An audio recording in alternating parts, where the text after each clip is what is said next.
I did 100 push-ups every day for 30 days. And while I found the experience was very beneficial, was it the best thing that I could have been doing with my time to increase my strength and my upper body definition? We're gonna dive into that and more in this video.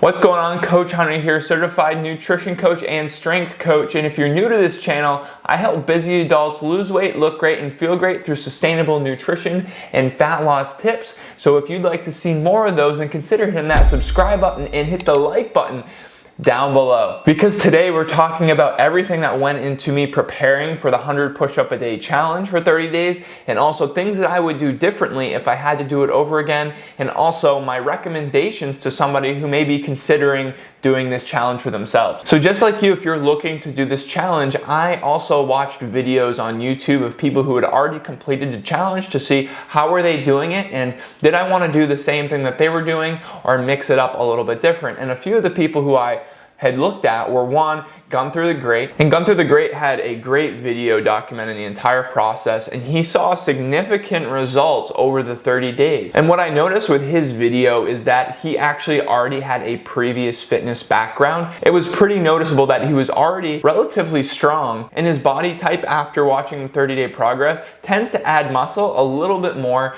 than my body naturally would. I knew that the results that he saw in his video probably were a little bit more than I would expect for myself.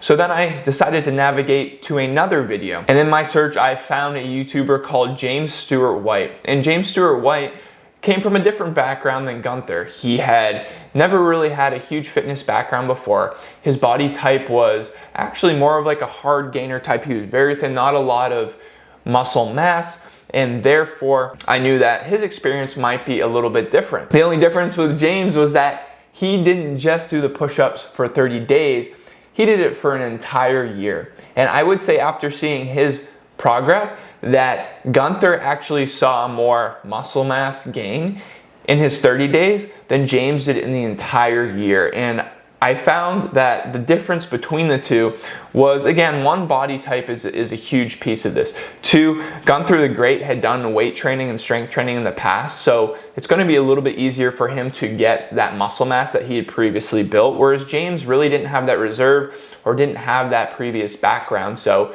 he really didn't have the old muscle to unlock, so to speak. I also noticed that James, for the most part, didn't incorporate as much progressive overload. He didn't make it harder. In many ways, he would just do them. And that's totally cool, but when you're doing something for a year and you do the same thing, you start to plateau. You start to see diminishing returns on your time because your body, once you do something for a long enough period of time, your body will start adapting because it's really reached like the adaptation to be really, really good at that task. And that's why normally in strength training, you'll see that you want to continually progress your program. You want to continually add reps, add weight, do it slower, do it faster, do different variations because it's always going to keep your body adapting and getting stronger, getting more athletic, etc. James also admitted that for most of the challenge, he didn't eat sufficient amounts of protein, so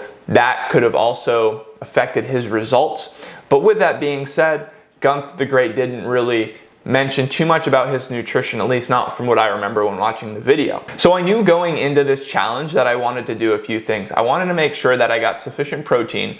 I wanted to make sure that I was constantly changing the program in some way to make sure that I wasn't just going to plateau, that I was continually going to make it harder. And then finally, my expectations for the results that I would have going into it were going to be somewhere between Gunther the Great and James Stewart White, because James Stewart White, I think he could have done quite a few things better in his procedure, but he also had that hard gainer type of body and not a lot of fitness experience. Gunther the Great, on the other hand, right, had an athletic background in strength and conditioning already, and he did things a little bit more methodically. I'm somewhere in between where myself, I've lifted quite a bit in the past, and I'm probably a mix between where Gunther the Great is in his body type and James White is in his body type. So what I would suggest is maybe watch these videos. I'll link them in the description below, and you can also watch mine and you can kind of get a gauge on what's your body type like in comparison, what's your fitness background, and that can give you a realistic expectation of what kind of results you can expect when you go through the 30 days. So after actually completing the 30-day push-up challenge, which I'll link to in another video here in the description below, my results weren't jaw-dropping, but they were very noticeable. And just to give you some ideas of what those results were, my triceps grew extremely well. I can show you the before and afters right now. They're extremely noticeable, and I really love that because the triceps take about 2/3 of your upper arm, which is going to make your arms look much bigger in comparison to if you just went for the biceps, right? So it made my arms appear extremely big. People did notice a difference, which I think is, we do this for ourselves, but it's also nice to see, other people acknowledging some changes in your body. But there was other types of progress as well. You see, I had been in a slump for quite a while when it came to strength and conditioning, and I would probably hit a workout, once every 3 weeks, once every 4 weeks, and I was just like walking, but nothing consistent on the actual strength training end of things. And so what the push-up challenge allowed me to do was build positive momentum and eliminate most of the roadblocks that tend to get in the way of us doing some sort of fitness program, right? I didn't have to drive to the gym. I could do my push-ups right in my room or wherever I was. I didn't need any equipment for this, whereas doing 100 push-ups a day is not as time consuming as maybe doing a full strength workout or going to a class. So there was lots of barriers that were removed, and again allowed me to build a positive habit and still improve my strength in the direction that I wanted it to move to. So when I first started my push-up challenge, I decided that I just didn't want to do the 100 push-ups a day, but I also wanted to incorporate 100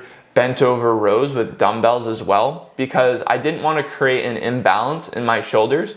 Often we already have that posture where we're sitting all day, our hips are tight, our shoulders are forward from working at the desk or whatever, okay? We're already in that position, and just doing push-ups without working the opposite muscles would reinforce that pattern. So that's why I decided to do the dumbbell rows. And admittedly, after about 7 days of the first week, I kind of scrapped those.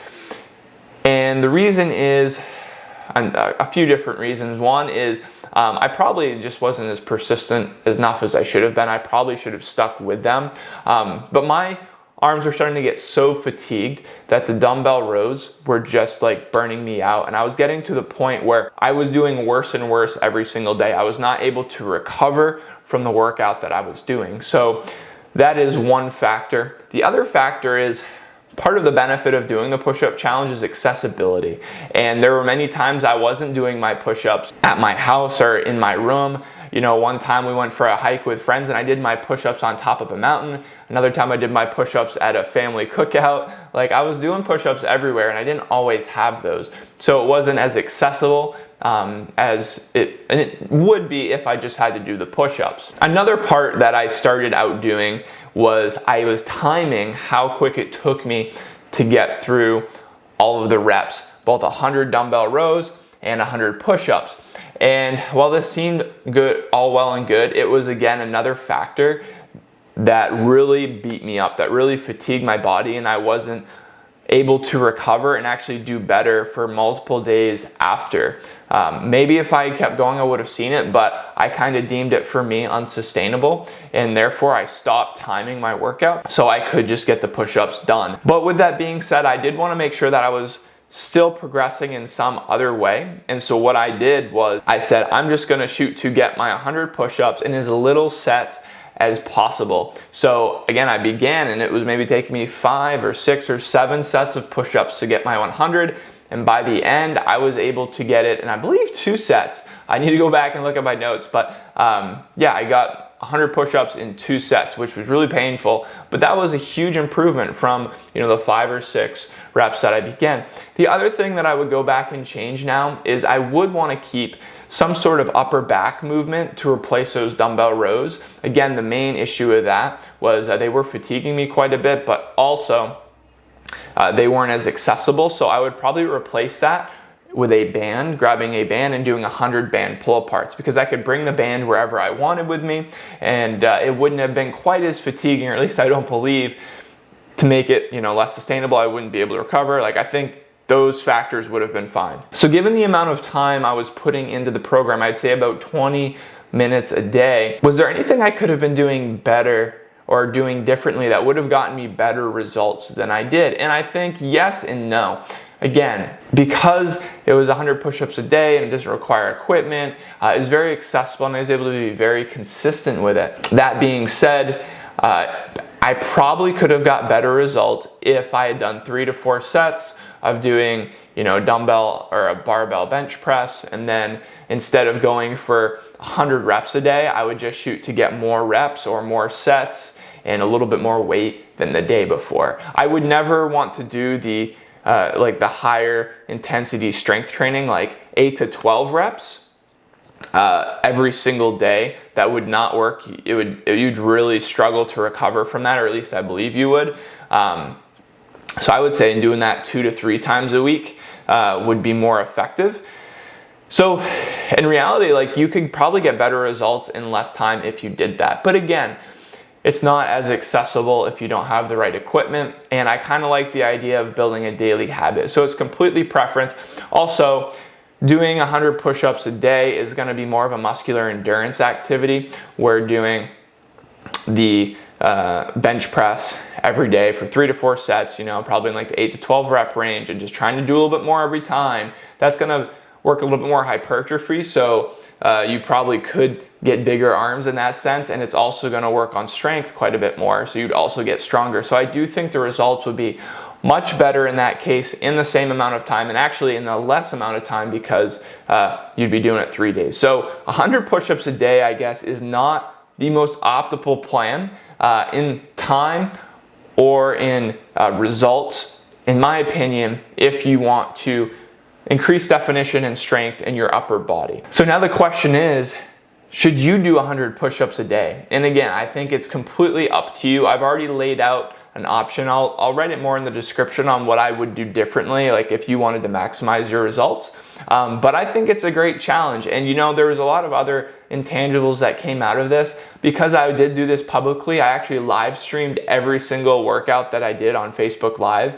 I've heard from so many people that it inspired them to do some things, or even if it didn't actually inspire them to take action, it made them think about taking action. So that was a huge intangible, and it just felt really good.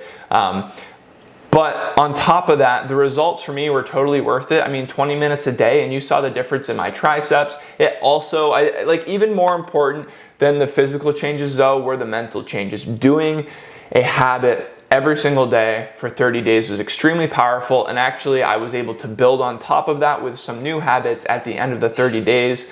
Was able to lose about 7 pounds of fat in a 30-day period, and I don't believe I would have been able to stay as consistent with that if I hadn't done the 100 push-up challenge a day first. So you definitely can't go wrong doing the 100 push-up a day challenge, but there probably is a better plan. However, I think there is an added benefit to doing something daily versus, the strength workout I had mentioned that's, about 2 to 3 times a week. So I hope this video is helpful in helping you find if this push-up challenge is for you. And I also want to let you know that this, again, was not a waste of my time at all. This was an amazing challenge. I'm so happy I did.